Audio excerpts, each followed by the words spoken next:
When hundreds of students across several continents report UFOs hovering over their schools, something unprecedented is happening. Between 1966 and 1994, multiple mass sightings at schools left authorities scrambling for explanations. These weren't just random reports, these were detailed encounters witnessed by entire classes, documented by teachers, and investigated by Harvard researchers.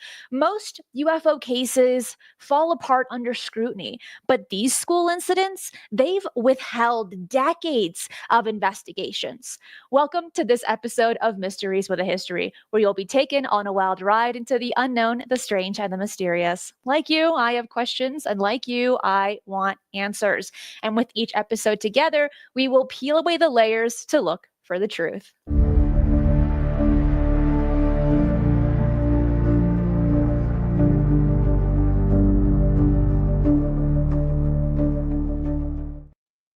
Jimmy, happy Thursday, as it is every Thursday. How you doing? Man, that's just too fast. That's just too fast. You're too good. You see what I was doing? I was sitting here organized. Hello, everybody. How you doing? Cristina, what's going on? Great subject this week. I love talking about this stuff, and the sightings with school children around the world have been amazing over the years. I've got some stuff that goes back pretty far today that is going to surprise everybody. But before we get to that, I've got to ask the question: what the heck? Right? This one actually has a pretty good story behind it. I'm like blushing, but I was given such a beautiful opportunity yesterday, actually. And I was invited to speak to a fifth grade class about UFOs. And I got to interact with these kids, answer their questions on the topic. I was able to interact with an amazing school teacher as well, who incorporates UFOs and aliens into his curriculum. And I was so impressed by the questions that these kids were asking. Some of them I'm like, wait, I actually never thought about that.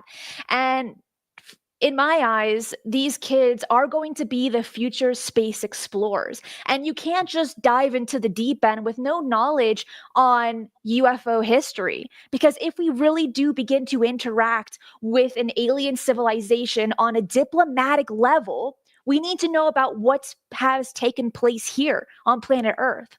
So it was an absolute honor to be able to speak with them. And I thought that this episode would be perfect to really look at schools and children and teachers sharing publicly their UFO sightings and how over the decades, overall, their stories don't change. Man, that must have been so much fun. And It- I'll probably never get invited to do something. I would just scare the crap out of those kids. You're going to get abducted, thrown on a medical table. You're going to be examined and probed. And it's going to be the most frightening thing that's ever happened to you in your life. If you think that it's all fun and yeah, the kids will be sitting there, what? But that just, I can only imagine how cool that was. And that would inspire a show like today. You mentioned, I want to jump into this feat first, if I may, because you mentioned since 1966. Okay. All right. That's good. That's solid. But no, it wasn't the first. Check this out. Okay. We know about Roswell, 1947. We know about Kenneth Arnold, 1947. That was in the United States. All right. If we go back in history, the first documented elementary school sighting was, you ready for the dun dun dun? All right, let's hear it. 1948. Dun, dun, dun. What? Seriously, at Greencock Elementary School in Scotland. Now, a 9-year-old girl named Linda was walking home from school for her lunch break with a friend in Greencock, Scotland. They both heard a strange buzzing noise and looked up to see multiple flying saucers in the air. The UFOs were flying so low that they could see occupants inside. but they couldn't make out their physical features. Instead of feeling scared, by the way, they treated it like, I guess, any other kid would. Um, like seeing a low flying airplane or a hot air balloon. You know what you do? You jump up and down and wave. You smile. You're excited. And they did all of that. And the girls said, get ready for another dun dun dun. You ready? The Let's hear girls said the aliens waved back. it.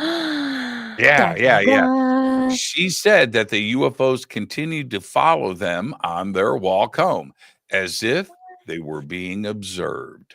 Then they said Ooh. they just flew up and disappeared.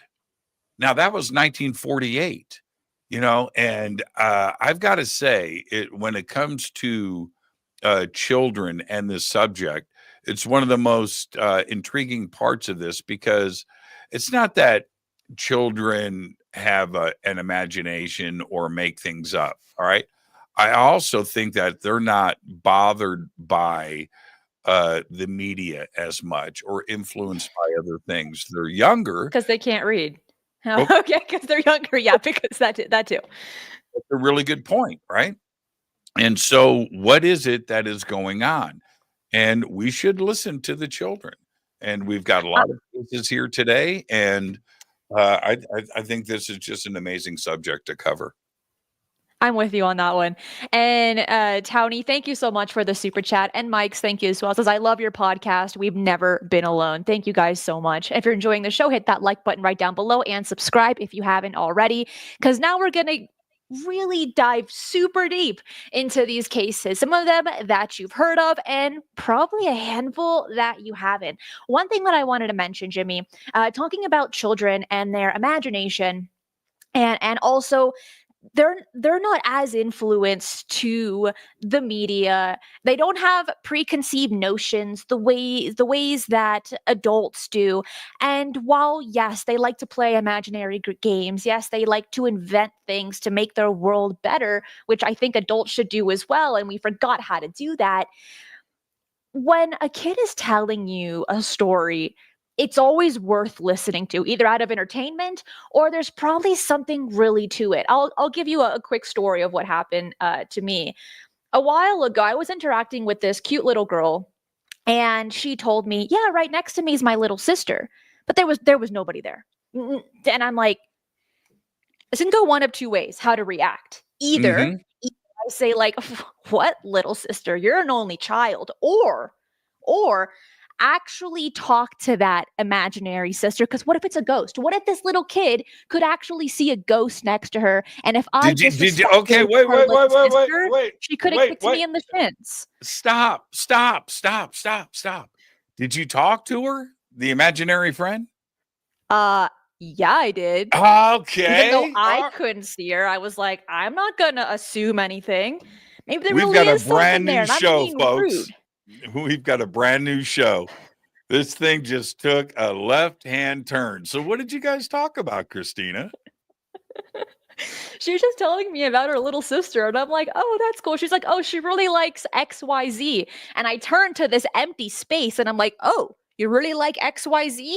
And then the solid child, the one that's in physical The form, solid was child. like, was like, yeah, my sister said this. And I'm like, ah, that is so cool. Wow.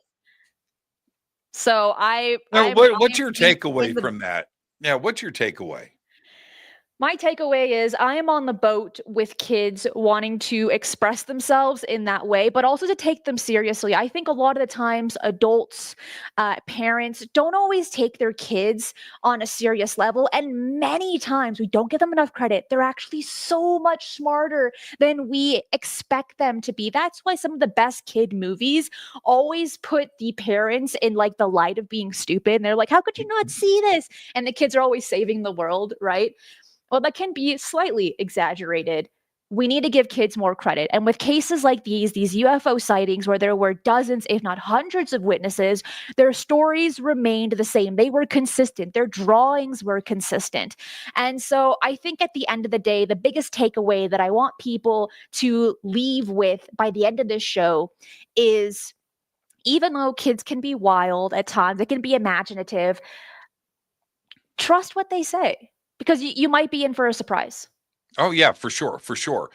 And just like the case in 1942, and we're going to, get started here, folks, or 1948. Um, I want to, are we going to go in chronological order? Or are we going to go in order? Okay, let's do I think we that. should go in. Yeah. Yeah, let's do that because I just told you about the case in 1948 in Scotland.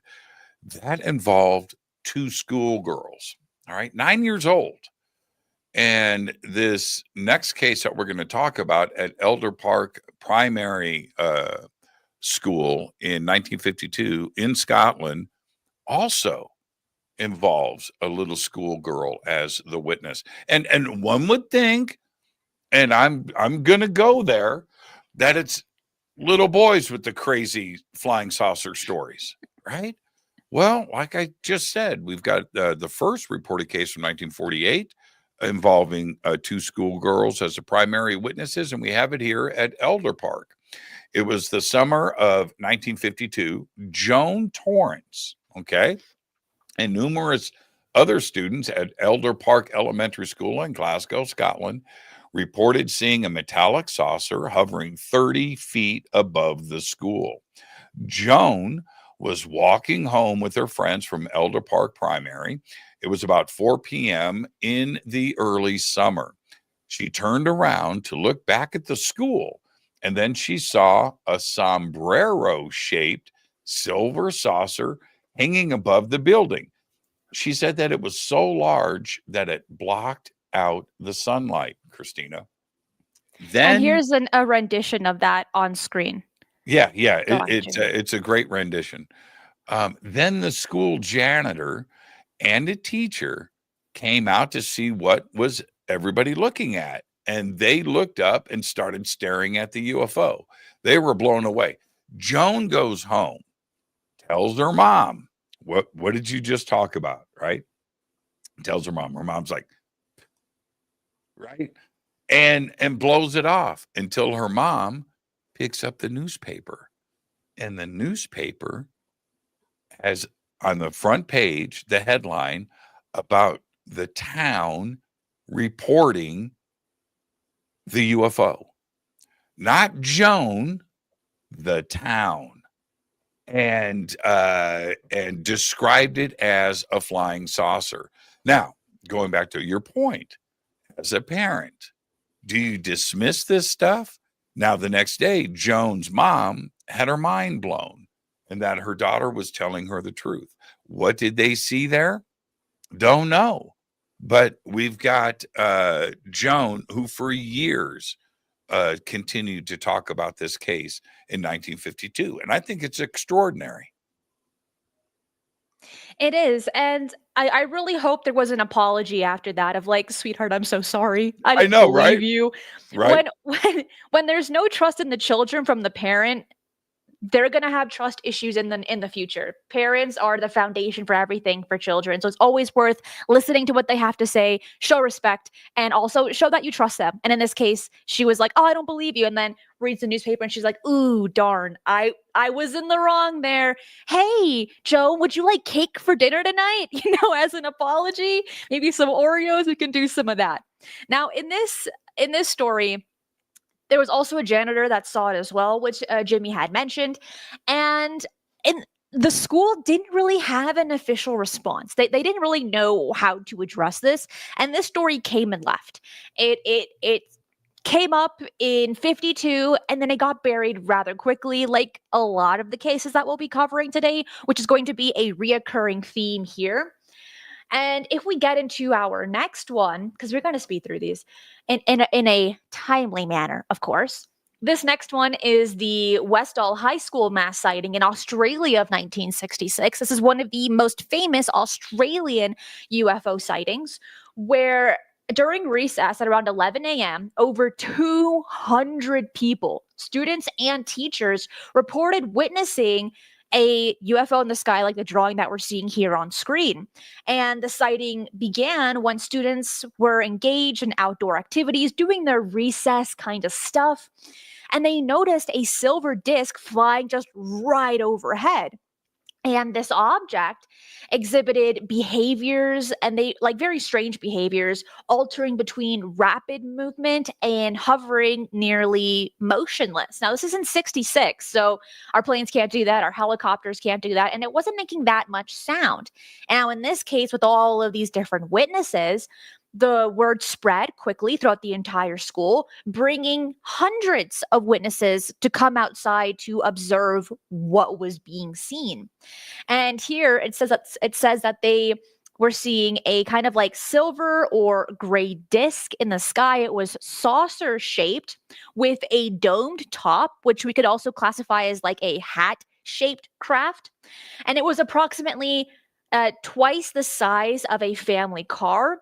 And then you had a science teacher by the name of Andrew Greenwood, who is a self described skeptic, provided a detailed account on the object's intelligent maneuvers, describing it. In this case, his description was a classic cigar shaped craft that appeared to be under intelligent control.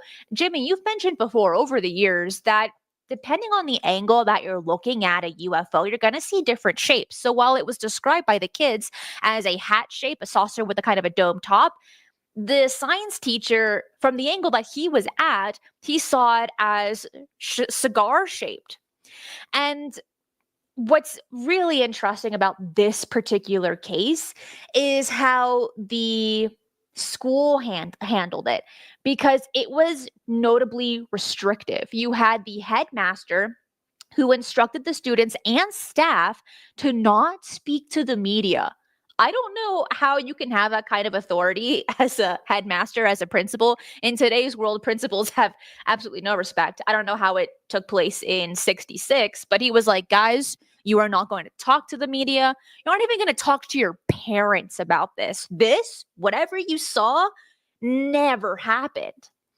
But Yes. it didn't pan Well, out like that.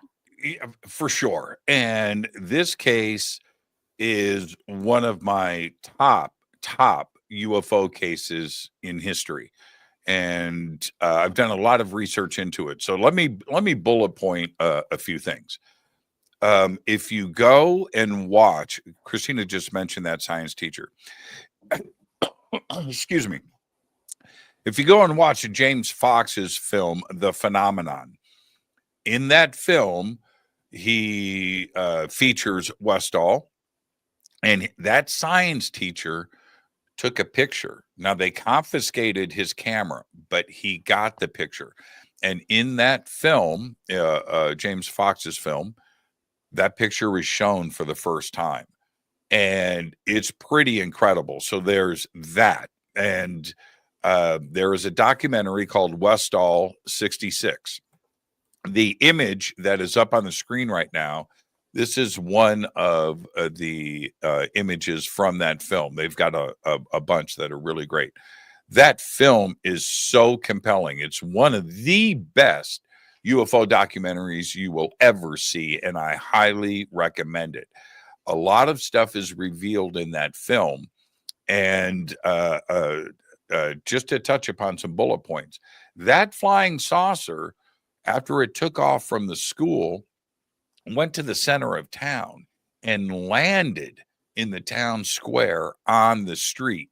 Multiple witnesses saw this. It sat there on the street in the middle of the town square, right? You got the court building, the clock tower, the whole, right? And then it took off and flew away. We also have the military involved with this case. Not only do we have all of the students and the witnesses, but how they traveled off of they were outside recess when this happened. So you did have 200 students outside. What happens when something like this goes down? Well, they break off into groups. They're running in different directions. They saw all kinds of things. The disc would alternate between moving quickly, that some of the witnesses said it almost teleported. it would go poof, poof from one spot to another. And then it would stop and hover almost completely still.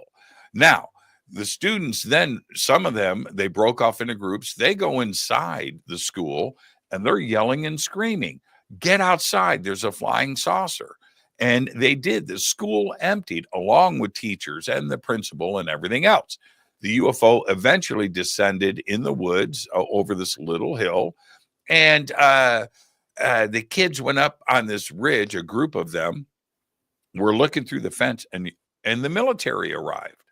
And they saw jeeps, they saw military personnel. Don't know if they were Australian or the United States, because the US Air Force had a facility there in Australia at the time.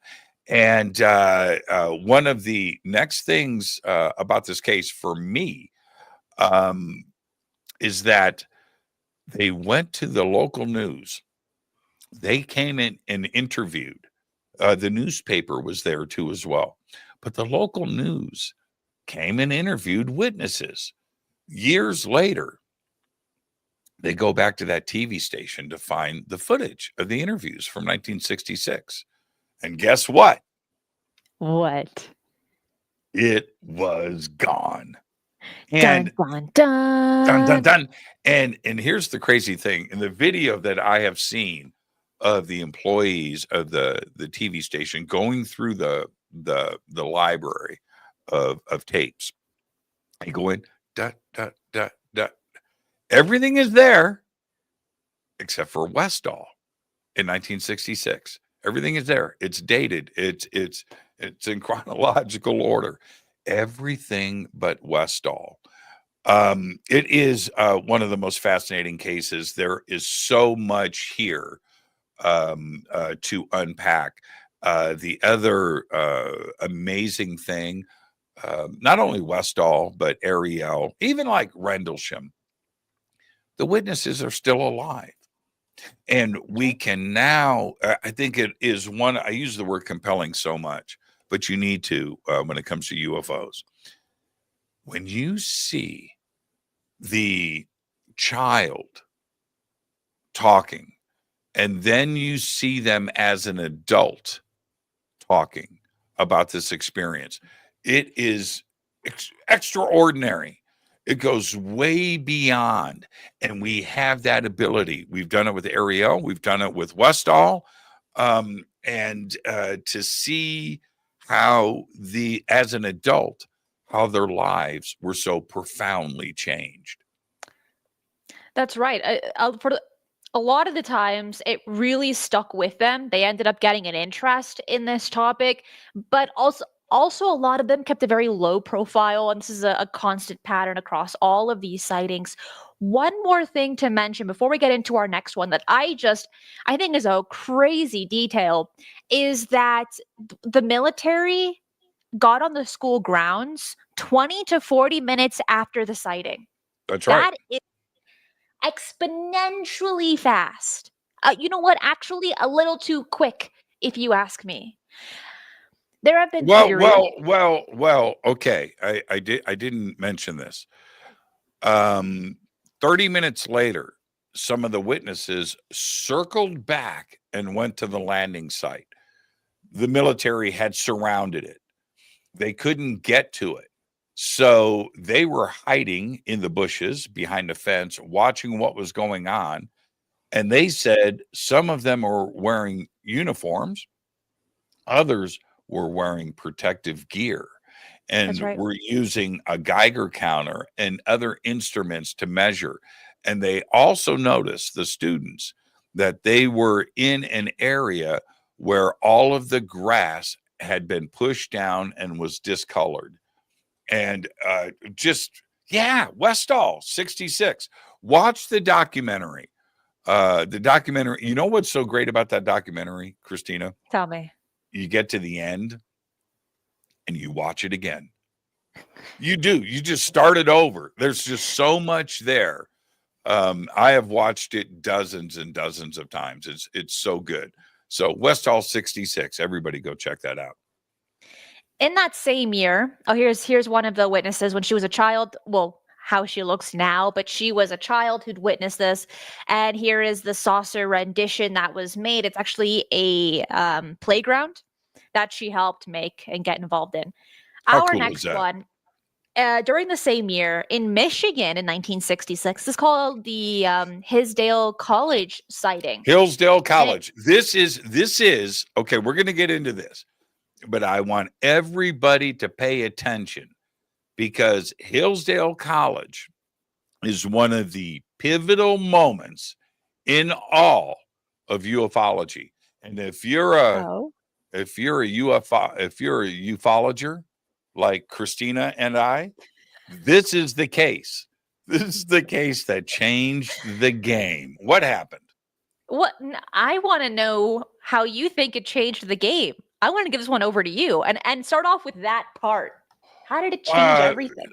2 words: swamp gas. Bam! And who created the swamp gas? Swamp gas. I'm going to Swamp tell gas you. conclusion? I'm going to tell you right now because on the night Sure. of March 21st, 1966, residents of Hillsdale College's McLintyre Hall reported seeing strange lights hovering over the campus arboretum, sparking a wave of UFO sightings and that infamous swamp gas. That You almost infamous. said swamp glass, didn't you? Yeah, I did. I tried to get it out. Well, that would have been better. And that was the explanation by J. Allen Hynek. Now, That's several right. residents of McIntyre Hall, a dorm at Hillsdale College, reported seeing unusual lights hovering over the campus arboretum at around 10:30 p.m. on March 21st, 1966. Oh, wow. Tomorrow's the anniversary. Dun, dun, Wow. dun. Coinkydink for I today's think show? not. I think not. And so they turn around, they get on the campus phone and they call William Budd. His name is Bud. William Van Horn, the Hillsdale County Civil Defense Director. Initially, he advised them to continue to observe the object and to call again if it didn't disappear. Well, it didn't disappear. Everybody is outside. About 150 people there observe the UFO. J. Allen Hynek shows up from Project Blue Book. He investigated the sightings and attributed them to swamp gas or methane released from marshy land. Now, here's the thing with that, and then we'll move on.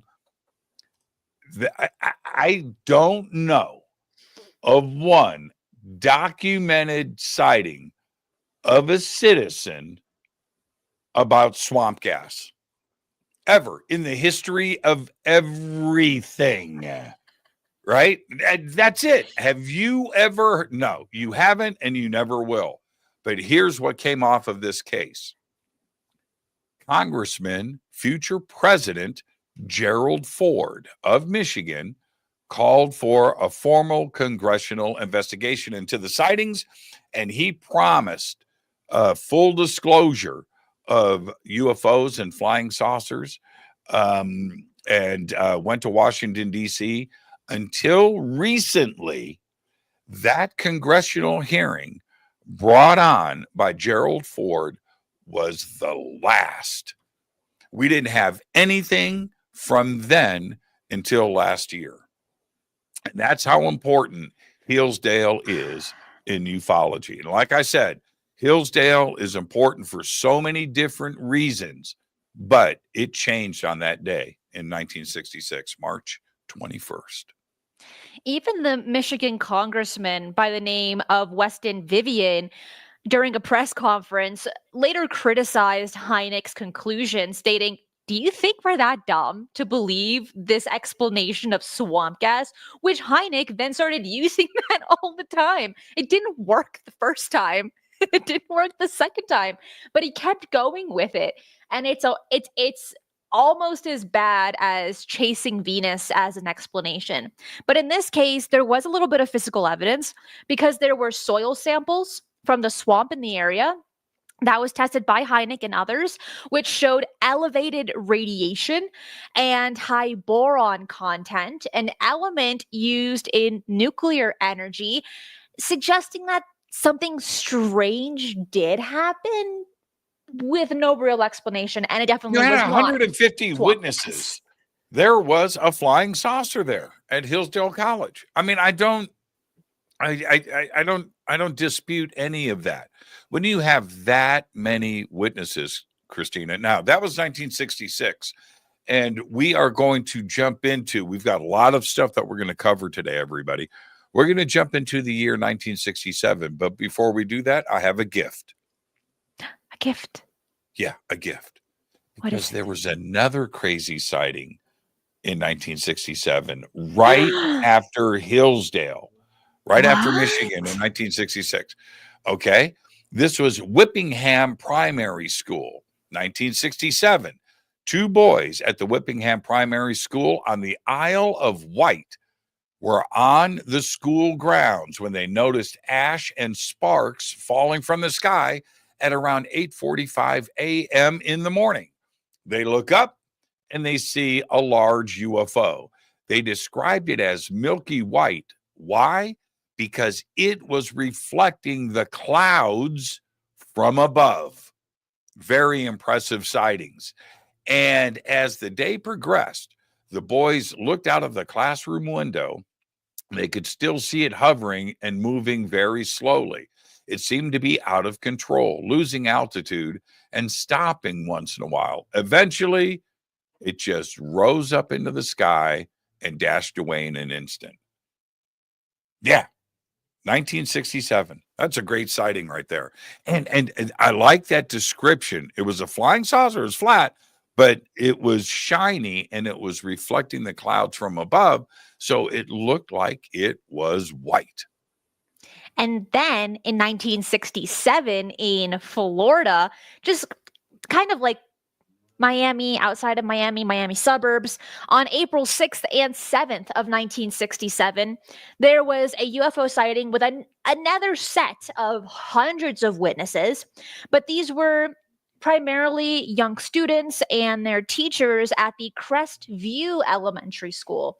And according to a report filed with New Fork, it states that there were over 200 children and Yep. several staff members that observed three oval shaped silver or metallic objects descending from the clouds. And witnesses described just like one super large craft compared in size to a cruise ship or even a football field. I love football field measurements, that and the sizes of Walmart. Great measurements. Yeah, And it totally. landed in a field right next to the school with two smaller craft that darted playfully around it before vanishing from view. And Yep. a fourth grade student by the name of Jonathan recalled a disc shaped craft spinning calmly in the distance. And it captivated him while others kind of had it inside. They're like, okay, the show's over. But Jonathan was like, wait, no, but do you not see that one craft up in the sky? It's crazy. And this, there was another witness, a sixth grader, who had also seen something and reported it. And he told his teachers about it. And some of the teachers were hesitant to address it, while others were much more enthusiastic. But overall, their reactions were very frantic because they quickly Very frantic. instructed students they quickly instructed the students to return home immediately. But of course, kids being kids, they were like, I'm not going to go home. This is like the best show. No, you ever. get I'm gonna dismissed watch from through." school. Yeah, it's a day off. It's party time. When they interviewed the kids and they asked about the teachers and did they handle, the kids all said the same thing. The teachers didn't know what to do. They were out of control. Like I said, kids are going to tell it like it is. And that description that the main UFO was the size of a cruise ship, that's crazy to me. And to say exactly what they saw, that two other craft either came out of it or were next to it. They were much smaller and they were just flying around, and then poof, straight up into the sky and disappeared. Very, very, very, very cool description of all of this. But I do like the part of the teachers running around like chickens with their heads cut off. Just go home. Just go Yeah, home, have a snack, take a nap. But even though these teachers were acting frantic, and we can imagine their knowledge, even in 1967, their knowledge on air, like basic knowledge on aircraft and how to handle the situation, they didn't know how, which is a very telling sign. And even though that took place, the Air Force said, oh, no, no, no, guys, it wasn't aliens. They were just staged flare drops. yeah, That's yeah, what yeah, they yeah, yeah, were. yeah. And so when the teacher said, "Okay, everybody go home," what do boys do? They jump on their bikes and they go to the hotspot, right? So Exactly. they go straight there, and there was no flying saucer in the field, but they saw where it came down. But they said that the ground looked burned and that the grass was pushed down. The next day, here we go, dun dun dun. Right? You ready? I Yes. love being a ufologer. The next day, uniformed men from the government were surveying the area at the burn crash site, landing site, and local reporters from the Miami Herald interviewed the boys on the bikes. Instead of reporting the boys' testimonies, Cristina, what happened? You tell me. The newspaper claimed that 3 helicopters had scared the teachers and students. Yep. And the I would boys be on insulted. the boys on the bikes were like, no, that's not what happened. No, seriously, that's the way it went down. This is again, we've got hundreds of witnesses. We've got teachers and adults that don't know what to do because they're seeing something like this for the first time. And yes, it did scare it scared the adults. Didn't scare the kids. Didn't scare them at all. So much No, so that you get on your bikes and you ride straight towards it. And what was the I government doing there the next day? Right? And that's the crazy part. If it was just flare drops that were scheduled, which we don't even have the logs for those, by the way, why would they be there? It wouldn't be of any significance. However, now it what? was. So the right Yeah, hand doesn't know what the left hand is doing here. every time. And here's for me, it's always been my takeaway with this.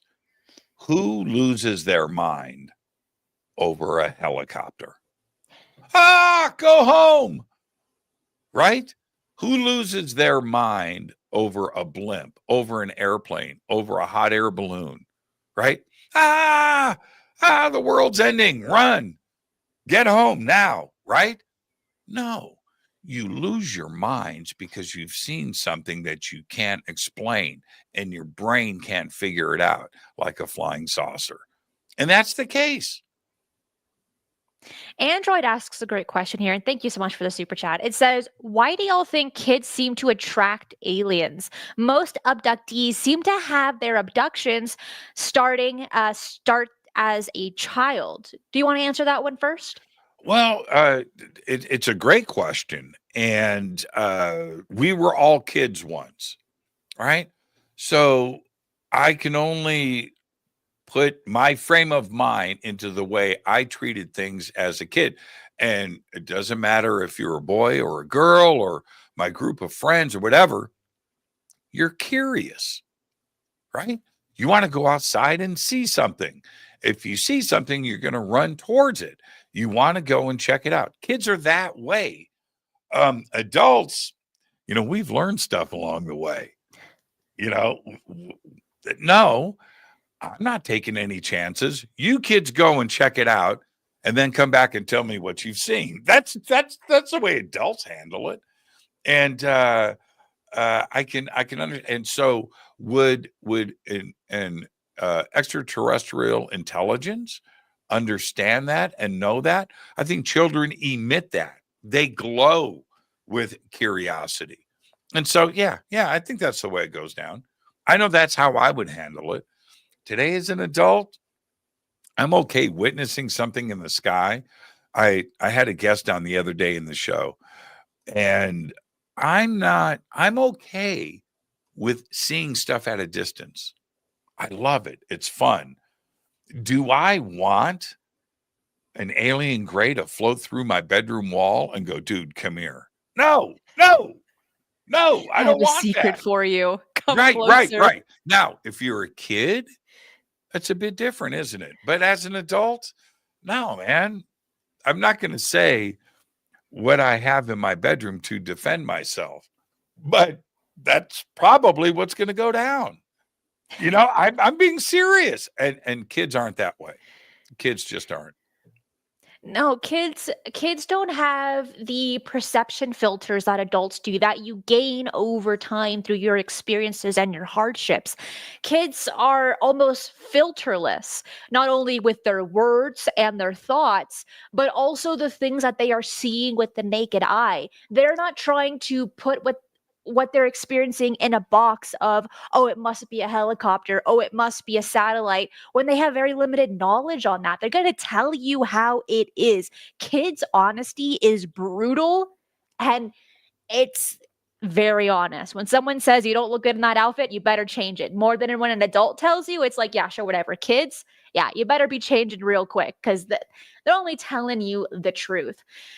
And so, in my case, I think a big reason to why a lot of kids get so many experiences is because they're literally more open minded. They're easier to influence on these kinds of things than adults that come in with all of these biases, all of these preconceived ideas where they don't, where when they enter a conversation, they don't really want to have their mind changed. They want to change your mind. Kids, on the other hand, they're like, okay, I'll take it. Let's see what you have. Let's see if it's good, right? Adults aren't like that. So I think from my perspective, that is probably a big reason to why children are approached more so than adults. Before we get to our next case, I have another gift. All right. And Let's hear it. so Let's hear it. this is from 1970.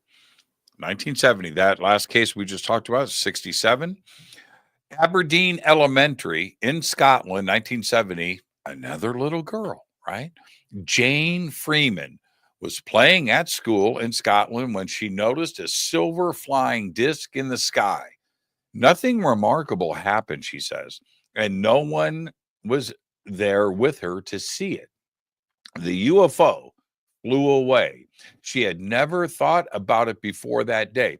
She didn't think about space and little green men. She just didn't have an interest in it. But after that, suddenly she had this thirst for knowledge about life on other planets. Yeah, it like her life changed. She never ever thought about these things. A few years later, her parents had moved the family to a new house in England.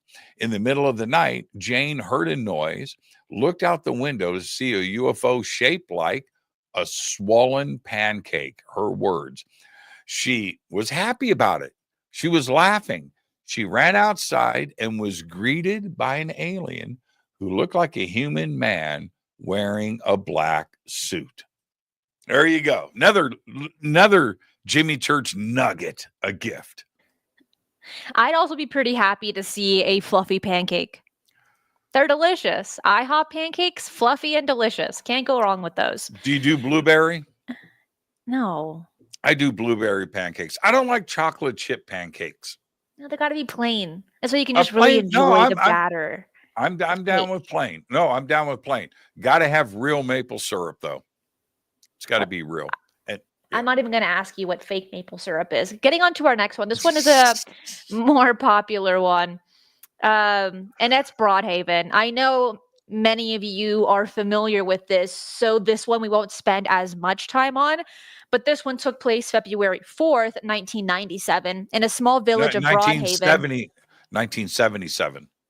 That's what I said. What did I say? No, 97.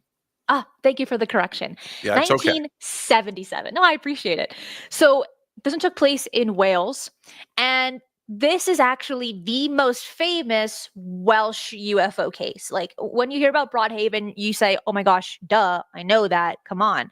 But this one's really interesting because it was around lunchtime where about 14 to 16 kids from the ages of 9 to 11 saw this craft in the field adjacent to their playground. Again, this is while they're eating. And the students described a silver cigar shaped object with a dome top, approximately 40 to 50 feet long, with some accounts mentioning a flashing red light. And several children also claimed to have seen a humanoid figure in a silver suit near the object, though the figure was too distant to discern facial features. Now, what was really smart here is that those adults that heard about this case, they immediately told the children, draw what you saw. We want to see if all of you guys can draw the same thing and that it's not your imagination. And we're seeing that image right here where a lot of them are drawing pretty similar stuff here. Here is a newspaper clipping on it. There's actually a few newspaper clippings about how this school in Broadhaven had a UFO sighting. And also, the headmaster responded by interviewing each child individually under exam like conditions, Right. asking them to draw what they saw and to give details on what they saw.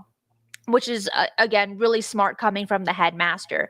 But the initial reaction was one of skepticism from the school, with teachers assuming it was just a prank, which is pretty sad to expect from 9-year-olds. But hey, to each their own.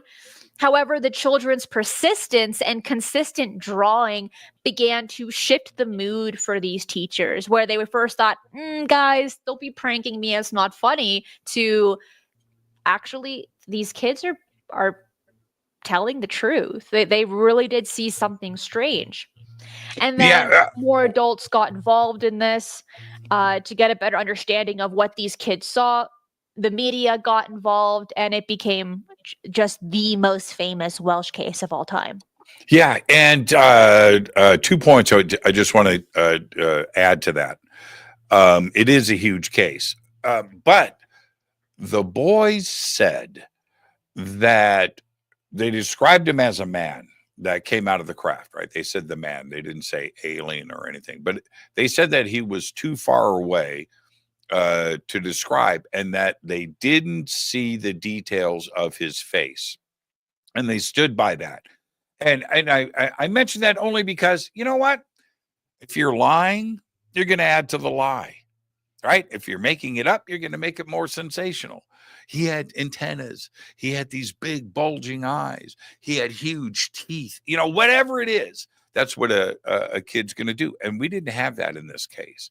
But then we had another witness come forward, independent of the school sighting. Her name was Rosa Granville. She was living in Broadhaven.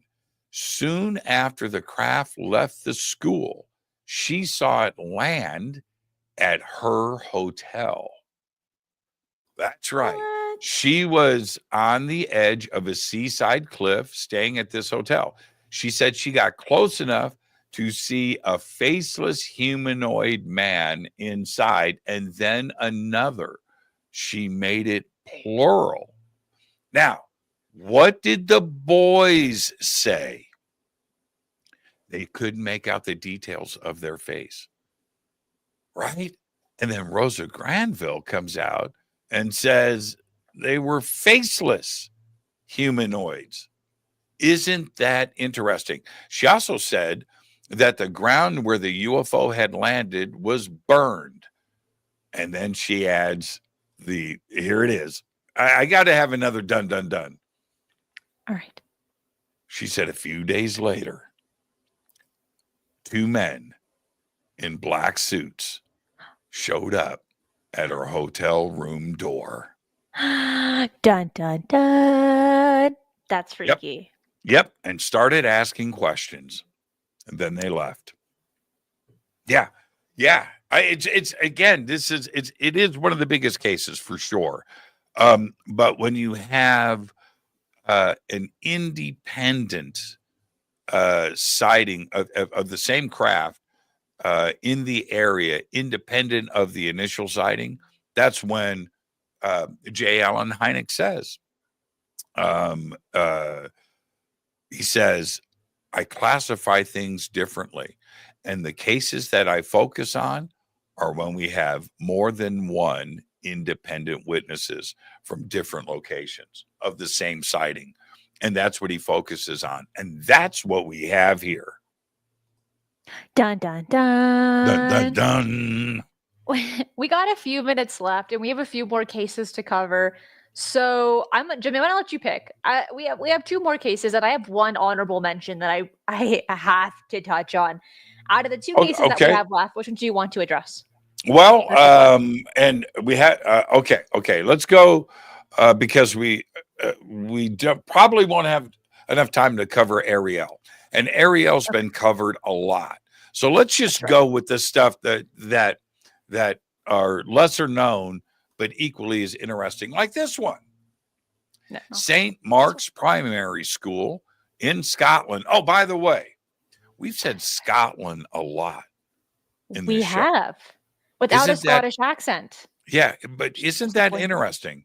Going back to the first sighting in history, right? In 1948, 1952, it just goes on and on and on and on. Not leaving Wales out, just the United Kingdom in general. But here we go. 1978, a group of school children were playing outside at St. Mark's Primary School in Glasgow, Scotland. They all witnessed a silver UFO shining in the sky. Now, they said it was hovering above the school. How many of these sightings have the UFOs directly above the school, Cristina? Too many to count at this point. Yeah. Almost all of them. Yes. And by the way, this image that we're seeing here, it is a rendition of what the kids saw in 1978. All right, go on, Jimmy. They said one of the boys, his name was Ewan Riley, described it as being shaped like two fedora hats joined together. Now, compared to other UFO sightings, and this is where this image that you're showing is kind of correct. You have to look at how close this is to the school children. It's a few feet above them. Not 100 feet, that's just a few feet, because they all described it as only 4 feet across, Cristina. That's right. How big were pretty small. Yeah. So if ET is in there, that big, would you say that tall? Pretty tiny. Yeah, unless 4 feet. It was operated by AI, like our drones today. Could be, but don't spoil it for me. I want to see, 20 little green dudes about this big. Like in the movie Men in Black? Yeah. I love that. None of the teachers witnessed this, by the way. And when the kids tried to tell them that they saw a UFO, they were brushed off and said, you guys are just making it up and you have overactive imaginations. In 1993, many, many, many years later, Riley was interviewed by a local newspaper, and he still maintains his story. He stays right on it. He says it was a UFO that they saw that day, and it was real.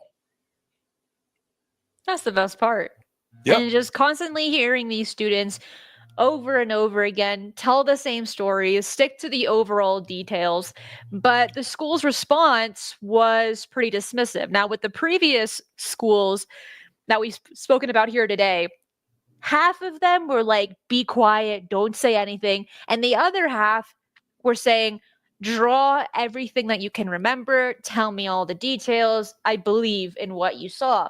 But here, they didn't really care too much of it. And a big reason is because only kids saw this. There were no witnesses by teachers, so they couldn't really add any weight to this particular case.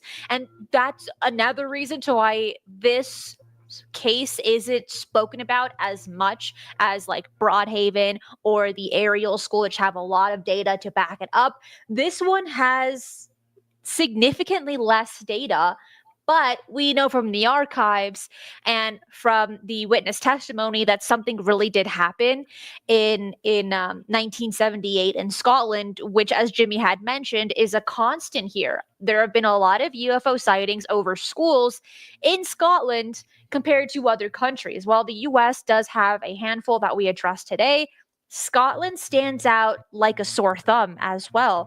And Paul, thank you so much for that super sticker. Says thanks, guys. Thank you everyone that's watching. Hit that like button right down below if you're enjoying the show. I have to talk about this honorable mention. We have a few minutes left, and let me tell you, Let's go. Do I have to get ready with the dun dun dun? No need. No need for this one. Okay, hold on to it, and maybe if you're feeling it in your bones, maybe you can use it. You followed your looks forward to the dun dun dun. Here it is. This one took place in 2013 in the North Haringey Primary School in London, where I won't spoil it. There was a UFO crash that took place in 2013. The police got involved, forensics got involved, everyone saw it, kids were freaking out about it, but it didn't really happen. Here's actually what happened. A really talented parent created this scene of a crashed UFO. He dressed up as the forensics guy that we're seeing on screen. He had some guy dress up as a police officer.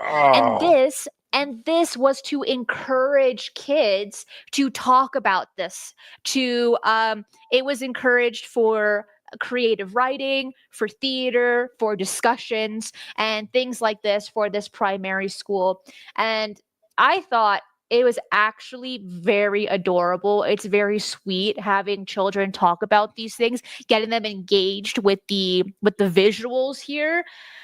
And it was also during a time frame, 2013, where people were talking about this, but not at the same level as we are today from 2017 onward. Yeah. And I haven't seen another school that has taken this kind of approach to it. So that's my honorable mention. It's short and sweet. And I just thought it was just the cutest thing ever. Look at that. Just a bored parent made this. You had me. You had me. I did. You had me. I was looking, I was like, what? What? But okay. And then I thought you were going to tell me it was like a meteor. It was a meteorite that crashed. That would have been cool too. Yeah. But no, it was to spark curiosity in kids. Yeah. All right. Parent with too much time on their hands. But you had me though. You did. You had me. Cristina, another great show. As we close out here, we didn't mention Ariel. Ariel is so well documented. You can go and watch many movies on it. And Professor John Mack from Harvard luckily went out to Ariel and shot on film interviews with the students and his investigation into it, and the town hall, by the way, that they did there too as well, that he spoke at. And we have that today in the historical record, in these digital transfers that are in high def. It's absolutely extraordinary. And so, although we didn't cover it today, we've covered it a lot in the past, but it needs to be mentioned. The way John Mack so professionally spoke to the kids and to the parents and to the staff at the school, it was just a great investigation. So you can go and jump into Ariel on your own. With that, Cristina, I'm out of here. Another great show tonight on Fade to Black. I have Dr. Scott Kalbaba with us. He's an MD, and we're going to talk about his research into doctors that have had near-death experiences. Yeah. So I'll see everybody later. Yeah. I'll see everybody later tonight on Fade to Black. Cristina, go back Lee Tappy. And you got to say the last name for me because you say it better than I do. It's on screen. Baba. Oh, what? Oh, Mark Tasaka. I'll see you guys. What a great show. Mark, thank you so much as well. If you enjoyed the show, hit that like button right down below. Subscribe if you haven't already. If you enjoy UFO news, updates, case studies, interviews, and more, I want to say thank you to everyone catching this show live, to all of the super chats and super stickers, all of my amazing YouTube members and Patreon members, and of course, all of my amazing moderators. You know, I can't do this show without you. Before you head out, bookmark ufonews.co. Stay up to date as to what's going on internationally with UFO news. This is the best place to go. It's free and it's constantly being updated. Also, on April 12th, I will be holding a live event where you're able to play trivia games, win merch, and interact with a group of people talking about UFO sightings and encounters. Yours, your own, if you want to share it, or to listen to others. To do so, you need to be a Patreon member. That link is in the description box below. It does well every single time that we do it. I really hope that you're able to make it this time around. That is it for today. I will see you next time. Be safe, and remember, keep your eyes on the skies.